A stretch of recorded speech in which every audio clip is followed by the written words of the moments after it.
Hey everybody, Craig Caudill, Director of Nature Reliance School. Got a special treat for you today. You know that mean camera lady that I'm always talking about? Well, I'm going to get her on this side of the camera to talk about some edible and medicinal plants. So glad you joined us.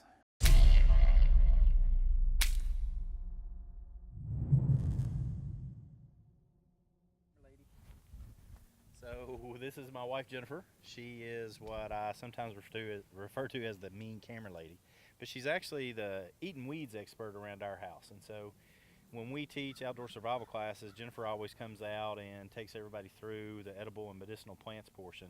And she and I teach this program to a lot of local libraries and stuff of that nature. So we can help everybody here. What would you say are, let's say, top three things that you could tell somebody who wants to get started studying edible and medicinal plants? There's lots to tell, but I'd say three easy things would be make sure you have three reliable sources, three good books with good illustrations or pictures that are reliable. Okay, let me do this. In the blog, can you give me the sources and I'll put them in the written material so that they can get them? Sure. Okay, Yeah. I'll make sure that I have in the blog the names of the resources that she recommends. Okay. Number two. Three good sources. Number two, That's one. Number two. focus on only one or two plants at a time. Don't go out and try to find 10 things at once. That's just too much at one time. Okay, so if I'm going to go out and study chickweed and try to figure out what it is, I go out and try to find chickweed. Yeah, So that's a great place to start, by the way. What do I do if I find it? Then, Do I find another one? Sure, yeah. Find it all day long. Find another chickweed or find another plant altogether? No, just find chickweed. Go and find Okay. chickweed all day long. Chickweed, chickweed, chickweed. So once that's two, what's number three? Number three, don't worry about all these blogs and people always want to tell you, oh, don't eat this, don't eat that, this is poisonous. Don't confuse yourself with things that you shouldn't eat or this is poisonous. That's just going to get you confused with what you can have. Only focus on those one or two things that you can have. Only go out and look for those one or two things that you can have that are good. Don't be out there looking for poisonous things. You're going to end up thinking in the back of your mind that you can't eat that or that is good for you. Don't think about what you can't have. Just go out and look for those one or two things. Just focus on those one or two things with repetition in the beginning. Let me make sure that I'm understanding what you're saying right. Here's what I would do if I was a brand new person. I would, number one, I would get these sources. And again, those sources will be in the written blog. Then look in those sources and find something I know grows in my area, right? Okay. And let's say that's chickweed. And then I go out and I find chickweed. And I find more chickweed and I find more chickweed and chickweed. More chickweed. And I don't worry myself so much with the poisonous lookalikes simply because it's just too confusing. Is that true? Or well, no, you need to look for, don't pick something with a poisonous lookalike. Pick something that's pick something like chickweed, because chickweed doesn't have any poisonous lookalikes. Don't pick something like Queen Anne's lace, because Queen Anne's lace does have poisonous lookalikes. Okay. Find something that doesn't have any poisonous lookalikes from your three reliable sources. Right. That's very easy to find, that is common in your area. Look for it all day long. Look for it for a week. Look for it till it's out of season, until you can see it going down the road in your car, on the interstate. Once you have it, start on a new plant, and then a new one, and then a new one, and a new one, and pretty soon you're going to have 20 plants that you can find easily. What I mean by don't worry about the poisonous lookalikes is don't go searching for them. Don't go memorizing them. Don't worry about, hey, can I eat this? Can I eat this? Don't worry about that. Go looking for the thing that you know you can eat. And I'll do that with my sources. Right. So if I have a good source, then I look it up and I go, all right, chickweed's edible. It doesn't have any poisonous lookalikes. Right. I'll go find that chickweed or the dandelion or the whatever, Clover or whatever it might be. Which is why in my classes I never even teach things that have poisonous lookalikes. I don't eat them myself. Right. So I don't want any poisonous stuff. All right. So another question: in the modern age, are there any apps out there so that we don't have to carry around a bunch of books?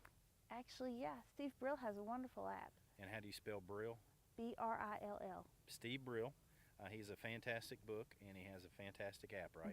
He does. And so, do you know what the name of that is? Wild Edible Plants, maybe, by Steve Brill? So. I'm not sure what the name of that is. I'm not sure. We'll have a link to that in our blog as well. We'll make sure that we have that so that you can get that as well. So, you told me to set the camera up right here. Why?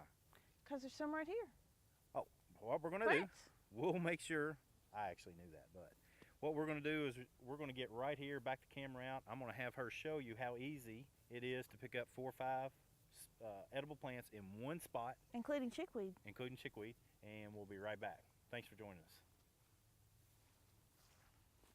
us. Okay, so right here in this one spot, I found 5 edible medicinal plants. So first, chickweed, which is what we were speaking of, right here. Really tasty little mild plant, can do all sorts of things with it, but very good. Plant number 2, plantain. And we'll have pictures of these a little closer up. Parallel veins in the back. This one's not very good, but the best thing about this plant is you can chew it up, mush it up, put it on a bug bite, soothes it oh so good. Crush it, crush it, crush it, put it on a bee sting, bug bite, whatever, blister. Put it on there, soothes it right up. Next plant, clover. Clover, clover, clover, clover, clover. Little 3-leaf thing. You can eat the flowers too, but they are not quite bloomed out here in Kentucky yet, the bluegrass state. Can eat those and the flowers. A little fuzzy, but good. The next one, wood sorrel. There's not a lot of wood sorrel under this tree. There's all kinds in this field, but we're not going to pan out. I don't know if you can see it well. We'll show you a better picture. But it has little hearts. It's like the shamrocks that you see. And it is wonderful. It tastes like lemons. It's the first plant I teach children. They always love it. They follow me around through the fields after I've taught it to them, picking it by the handsful and shoving it in their mouths, and insist that their parents try it when they get home. Everyone loves wood sorrel. So that's right here. Oh, the one last thing, these little purple flowers are violets. I don't teach anything except just eating the blooms. And you can only eat the purple blooms. But the little blooms, they're pretty. They don't have a whole lot of a taste, but they're really pretty in salads or to freeze in ice cubes or to put on top of cupcakes or to really just kind of make something festive. And they're also edible. So, right here, I didn't even have to get up. I could eat for like all day long.